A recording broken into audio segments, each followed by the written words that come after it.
wiping out the life savings of most Americans. We are talking about an estimate of 3,600 tons of gold, the entire private gold supply of the nation. A terrifying panic set in. The nation's financial system was being suffocated. It felt like a betrayal.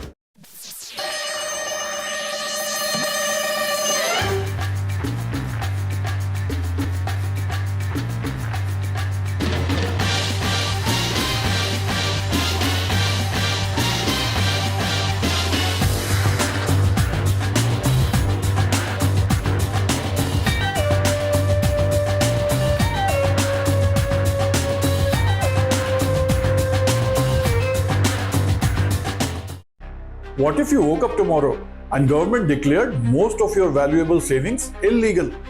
Not just taxed, but illegal to own.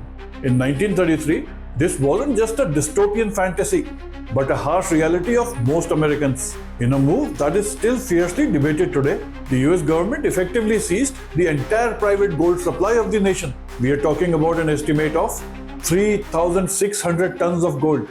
To understand how this happened, we will have to go back to the darkest days of Great Depression. The stock market had evaporated, unemployment was heading towards a catastrophic 25%, and the foundation of economy, the banking system, was crumbling.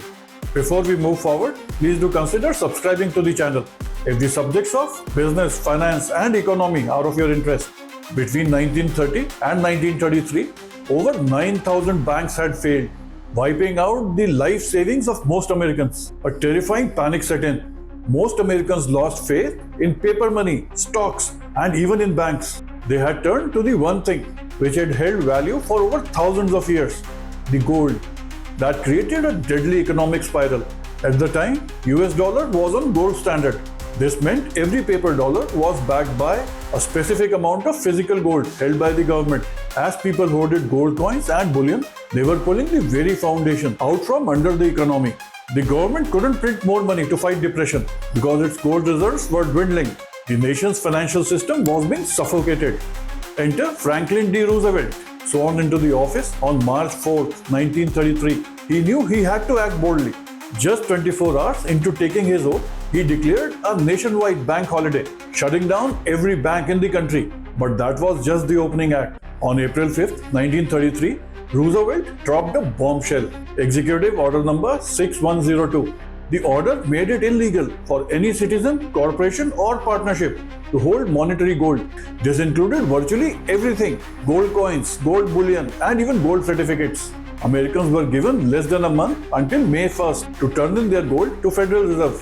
The penalty for defiance was severe, a fine of $10,000. That's over $230,000 in today's money and up to 10 years in prison.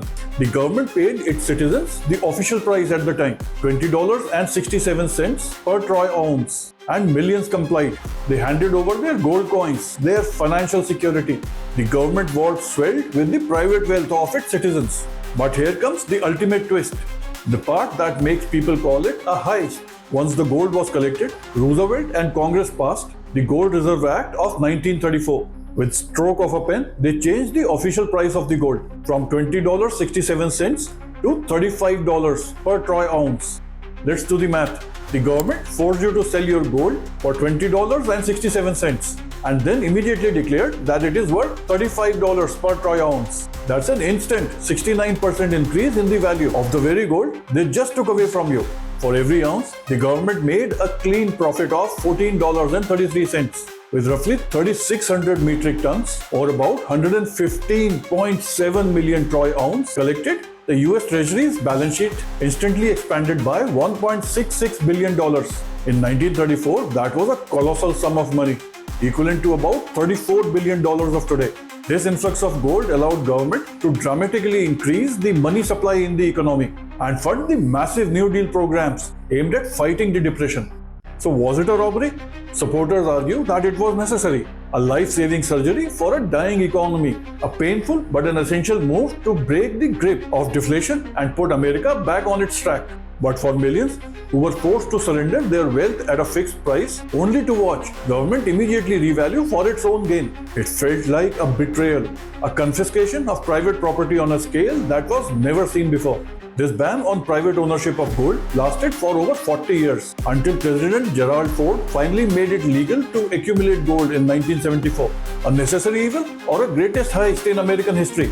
It's a question that echoes through decades. A stark reminder of the extraordinary power a government can wield in the time of crisis. What do you think of this government move? Let us know in the comments and share it with someone who may need to know. Be inspired, keep building.